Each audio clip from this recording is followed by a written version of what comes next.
ইউক্রেনের চালানো ড্রোন হামলার বিরুদ্ধে কঠোর প্রতিশোধ নেওয়ার হুঁশিয়ারি দিয়েছেন রুশ প্রেসিডেন্ট ভ্লাদিমির পুতিন।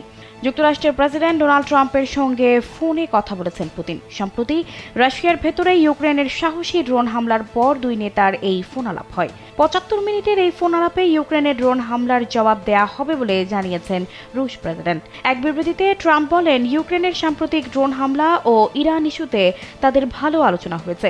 বিবিসির এক প্রতিবেদনে জানা যায় এমন তথ্য। নিজের মালিকানাধীন সামাজিক যোগাযোগ মাধ্যম ট্রুথ সোশ্যালে দেয়া এক পোস্টে ট্রাম্প বলেন, পুতিন স্পষ্টভাবে জানিয়েছেন রাশিয়া এই হামলার প্রতিক্রিয়া জানাবে। তবে প্রায় ১ ঘণ্টাব্যাপী এই ফোনালাপে এমন আলোচনা হয়নি যা দ্রুত শান্তি স্থাপন করবে। জেনেক্সে শিফট করো, লাইফকে লিফট করো।